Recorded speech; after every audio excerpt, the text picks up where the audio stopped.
Thanks for having me, guys, and my apologies for not being in person. I couldn't get out of Bombay this weekend. Um, uh, Thanks to Deepak for setting this up. I was asked to share some learnings with the rest of the team and the people present on our experiences on dealing with the pandemic and building resilient businesses.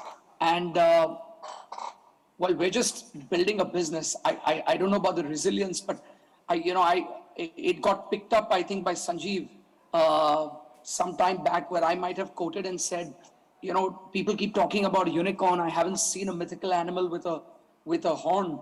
Show me a unicorn. I haven't seen one, but I certainly have seen a cockroach. And don't call us a unicorn, but certainly call us a cockroach, because that's all we do is survive, right? And we survive all sort of conditionality. Well, I can use some analogies on the business, and I'll break it up into three parts, which is pre-pandemic, during the pandemic, and post. Uh, Look, I founded the company in 1999, which was about 23 years ago. I was 24. And those were the days when nobody had heard of angel funding, series A, B, C. These were only alphabets which you learned in kindergarten. And now all of you guys know how funding is done. But it was really, I sent a fax because TCP/IP dial-up was too slow.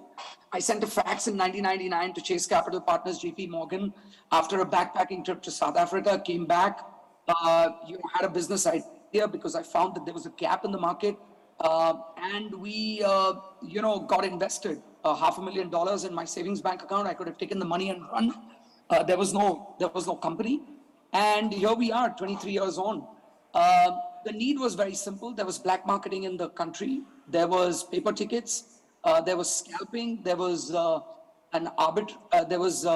arbitrary pricing, and there was no democracy in information. The Cinematic and Telegraphic Act of India 1956 hadn't been changed, and it was a very archaic system. And we went about changing that for the sake of the consumers. But there was the internet was very patchy. There was no mobile phones, and therefore we got invested in 1999, and then by News Corp by 2001, and the dot-com bust that started in 2000 in the US hit us in India by around early 2002. So we went from 150 people down to 6, and we were pretty much wiped out. And unlike, businesses today that are sitting on cash and can still get some sort of funding at lower valuation with liquidation preferences, there's still enough activity on the early stage. At that time, the funding just completely stopped, and that was called the great dot-com bust, or, I call that period B2B and B2C. A lot of the kids today don't recognize that terminology. They think of it as B2B and B2C, a very different nomenclature. At that time, it was back to banking and back to consultancy. Everybody was leaving the online space, right? Nobody wanted to be in this business. And that was in 2002. And from 2002 to 2007, we ran a business like how 101 fundamentals of any business should be run. If we earn money, we spent money. We built a team back from 6 people going up back to about 30, 35 odd people. We installed ticketing software in cinemas and venues. We ran back-end CRM for our customers and learned along the way on how do you build an ingrown CRM. We didn't have the money to go to a SaaS company out of the US and, buy an out-of-the-box product. We built it ourselves. We built our own delivery networks, and everything was, call center based at that time. And of course, there was the emergence of internet, but there was no credit card and debit card penetration. There was certainly no UPI, and mobile telephony had just sort of come in. It was very, very expensive. And so from 2002 to 2007, we really focused on the fundamentals. And I guess it's relevant today because a lot of businesses are going through that pain. And it's about looking inward on setting your house right. I think what's happened over the years is that people tend to think that raising funds is going to be the solution to all problems. I think more companies die out of indigestion than starvation. And mark my words, I mean, the more money, I'll repeat it, more companies die out of indigestion than starvation. I mean, when you eat so much, you bloody get a gastric problem or pancreas, and that's what affects you. It's not what starves you. And I think most businesses have too much money chasing too few ideas. And the challenge is that there's so much money doing the rounds that you're constantly put on a treadmill, you're chasing the wrong metrics. And then, when every 7 years this pendulum swing comes, then everybody wakes up and, all investors and all entrepreneurs operate a certain way, and memories are short. In good times, people forget the bad, and bad times, people forget the good. I bet you in 8 months' time or 9 months' time, we'll be back to the same sort of situation. Having said that, I think if you focus on the metrics, in the pandemic, what happened is at BookMyShow was that we were the first business to shut down. We were in cruise control, doing really well. BookMyShow has 75, 80 million customers on our mobile app. We do about 250 to 300 million visits a month. We do 5 billion page views. On an average, we sell about 25 million tickets. We're an EBIT positive, company humming along, behind the scene, making things happen, right? And here came the pandemic, which was like a, black swan moment. And our memory bank was fresh from what we had gone through in 2002 to 2007. And we were the first business to shut down and the last to open. Unlike airlines, hotels, other businesses where you could sort of morph into something else, we had no option. So there were 4 things and pillars that we really focused on. Number 1 was shareholder value. I mean, not in any order. Shareholder value, employees' well-being and health, and the well-being of employees, the community at large, because the purpose of any business is to draw from society, create value, and then also give back to society. So that's a very important tenet of ours. And 4 is our customers, right? We live and die by their love. So I'll tell you what are the 4 things that we did, and I'll keep it short. In terms of shareholder value, we had no option but to cut costs. So at BookMyShow, we went from 1,700 people to 550, right? And this we did over a period of time, and we did it very, very structurally and slowly. I held a town hall for 18 months every Friday at 12 o'clock, me and my co-founder, Rick, and we were transparent, we were honest, we were blatantly truthful to all the people internally on why the cuts and why the positions are going, and we did it slowly over a period of time. So it was really hard when you look at 1,200 people in the eye over a period of time and tell them that the dream is over. Look, you were hired for a different reason, the market has changed, it's not in our control. BookMyShow ensures that we have insurance for you, your spouse, your parents, and your children. Even though people were asked to go, we kept their insurance on until December 21st, 2021. Even though they had gone and joined other companies. We set up a 4-member team to do outplacements. Because of the brand, I can tell you that 100% of every person that was asked to, that we had to offboard because of the situation, is now placed and is doing well in other organizations. So we were very focused on the well-being. We had a partnership with a couple of hospitals. We did 360,000 jabs from our office for employees and community. And so we did what we could for the sake of our employees, keeping it transparent, honest, and doing what we did by taking care of some of their needs. Some of the guys who we couldn't do a salary markdown, we used a voluntary fund in-house to take care of some of the office boys, the support staff and all of them.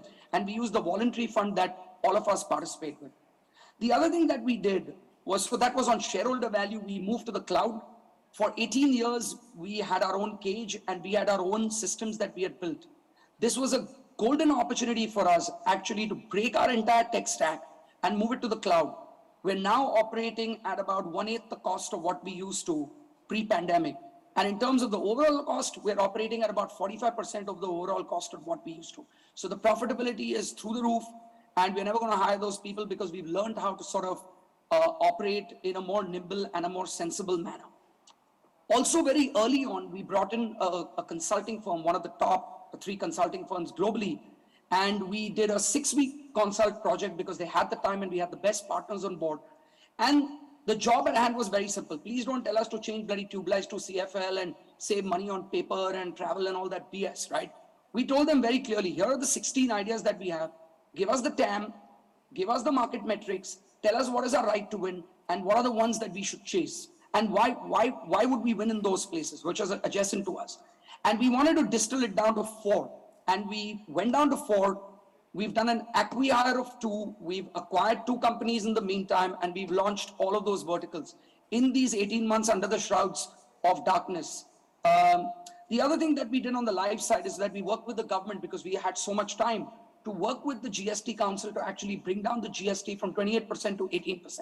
That is another piece of work and legislation that we did in these 18 months because, you know, we had a lot of time on hand to be able to come out of this stronger. The third thing that we did for our consumers is that we built BookMyShow Stream for TVOD, transactional VOD for movies. And we also took all our events online during the period of the pandemic, and we didn't charge for it because that was our give back and payback to our consumers for all the consumer love that we had. In terms of community, we run a charity called Book a Smile where we collect 1111 rupee and we use it for sports, live entertainment, music, movies, and for causes only related to those 4 or 5, and that's our mandate. But in the pandemic, we did oxygen concentrators. We did, out of the 360,000 jabs, 100,000 jabs we funded. And we did 1,000 meals a day, which were cooked in our office, which was locked down. And to serve the communities, which is the BMC workers, the cops, and the BMC hospital in our area. And we did that for 100 days. So we did 100,000 meals, which we served from our offices.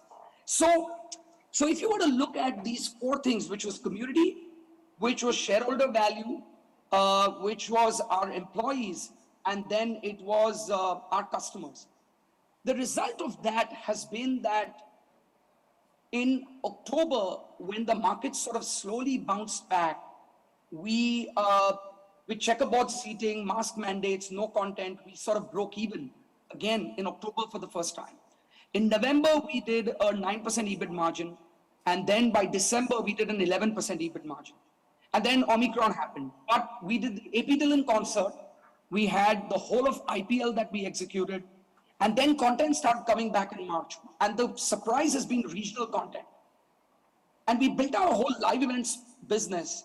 And the result of all of this in March has been we did 30 million tickets or 31 million tickets. We added 5 million customers. Our CAC has come down from 60 cents to 6 cents. And what I did was I depleted my entire marketing team, including the head of marketing. If you don't pay the guy a couple of crores salary, he doesn't have any wherewithal to spend 200 crores or 300 crores a year. The guy doesn't exist. The position doesn't exist. So to justify the job, the guy needs to spend the money. When the guy isn't there, there's no reason to spend the money. So we brought the CAC down. We've changed the whole team.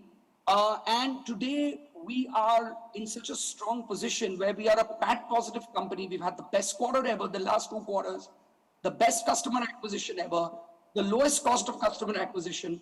And in terms of live events, we've got a 3-year calendar that we built out. We're still in stealth mode on 2 other businesses that we hired and acquired. And those we are slowly now surely building that out. So my point in the lesson to learn, even though we had a memory bank from global financial crisis in 2018, where we had a blip, we went through the dot-com bust in 2002. I think moments like these, there are 2 ends of the spectrum. There are guys who do nothing, and I'll pretty much like, the bird turkey with their heads in the sand, and they think by closing your eyes and putting your head in the sand, things will change around you. It won't. The others go a little too aggressive, thinking, hey, this is a moment for me to shine, and while the world is sleeping, I'll do something. But this impacts everybody in some way. It'll trickle down at some point. So I think it's very important for you to look inward into your business, look at what your strengths are and your right to win, and then go about your business on focusing on what your strengths are. So we had expanded globally. We've actually recast our businesses even globally. In Singapore, in Dubai, in Malaysia, and in Indonesia. And I think what it's done for us is put a new sense of purpose and a clarity and direction on where we want to take. So after a storm, whenever you have a cyclone and when the eye of the storm hits you, and it's the head, the eye, where there's a stillness and calmness which you're seeing today, and the tail that whiplashes you, the clarity that you get after a cyclone is unbelievable because it takes away all the suspended particles and you can have the clearest 2020 vision. I think we're in that phase at this point of our lives at BookMyShow that we were able to sort of navigate these minefields and this period. And look, nobody's still out of the woods because I think the whole world is going through a massive recession. The next 18 to 24 months are going to be really tough. But it's the businesses that hanker down and sort of focus inwards and look at what their strengths and right to win is and really focus on the key metrics and 101 of doing dhanda, right? I think will not only survive but flourish. So I just wanted to use our analogies to sort of share some stuff with you guys. I don't know if there is a tech for you to do Q&A, but I think I have a minute to go or a couple of minutes. So if any of you guys have any Q&As or if tech can provide that, I'm happy to do that for you guys.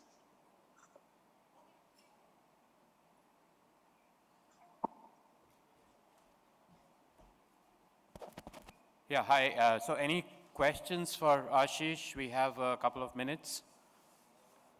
So please feel free. Okay, out there. I don't know if he'll be, so if there's a mic over there, then maybe Ashish could hear him directly. Otherwise, Ashish, you can hear me, right? I can. But while we get the other guys on, listen, a plug. On October 18th, we have Justin Bieber in Delhi. We still have tickets. Please go and buy them. There's Lollapalooza happening in Bombay, which is on Jan 28 and 29. Please come. It's going to be a monstrous festival. You know, the world's bouncing back. It'll be really good fun to have some of you guys. And yeah, any questions? Let me know. Yeah, Okay, hi. go ahead. Yeah. Yeah, if you can hear me. I'm Professor Gaurav Sood from Amity University. I have one question, the way the movie business, especially, booking of tickets and halls, right, is not happening now as big as it used to. And your major, I think so, business, was dependent on booking of movie tickets, if I'm not mistaken. So how are you now, managing that or? Professor, a couple of things. 2 points to correct your question. Number one, that's a fallacy that a large part of our business was movie tickets. Till about 10 years ago, 95% of our business was movie tickets. Today, movies only constitutes about 60% of our revenue. We've actually moved away. That's number one. Number two, your worldview on movie tickets is the Hindi movie business, which has suffered a little bit over the last, 6 months. But regional movies have actually crushed it. So we've had Bengali, Gujarati, Marathi, Tamil, Telugu, and Kannada have actually been collectively bigger than Bollywood and Hollywood combined, by the way. So, our business cuts across 700 cities and towns. So sometimes you win some, lose some, but the Hindi movie business will bounce back maybe, by the end of this year. But until then, our numbers have only been the biggest that we've ever seen. At 30 million tickets a pop per month have been 2.5x of what we used to be. So there's a little bit of a correction there, sir. Okay, we have time for at least one more question. Let's see if we can quickly squeeze in two more. Go ahead, sir, very quickly. Short question, how do you Amazon-proof your business? Look, you build a quality team. That's all I can say. So when you come to our office, while I have nothing against young people, we've got a great mix of very young, talented engineers and really young, enthusiastic people, but we've got people between their 40s and 60s as well. And I think any business to be resilient, you need some, what is happening with a lot of new businesses that investors, when they find gray-haired guys, they sort of, and receding airlines, they reject guys, right? If you're not young, you're not from IIT, you're not with a torn t-shirt, and you've got bad EQ, the guy won't invest in you. They've created a typecast, which is not true. If you walk into an Amazon office, you'll see a lot of the senior leadership, seasoned professionals that run the business. So I think what we've done is nothing can take away, because we don't own factories, we don't own infrastructure, we own only the quality of the experience of the consumer. And what we've done is to build a very, very tight, resilient team which can navigate waters good and bad. And so what happens in sailing, and I'm a big sailor, I've been racing for 25 years, is, heavy wind sailing doesn't make a great sailor. It's the light wind sailing which differentiates good sailors from great. And I think we're still not out of the woods, like I said, because the world is still got to prove itself over the next 18 to 24 months. But I just feel that we have built a very, very solid, resilient, quality team that sort of can navigate some of this stuff. And that's what, keeps us, whatever proof in market dynamics which are outside of control. Okay, I think that's about it. We are exactly out of time. So while there might be one or two more, I think we would have to wrap it here because the next panel's waiting. Thank you very much, Ashish, for that wonderful session. And very glad to have you here. You could join us here even if it was online. Thanks very much. All right, guys, enjoy the rest of the day and good luck with your company.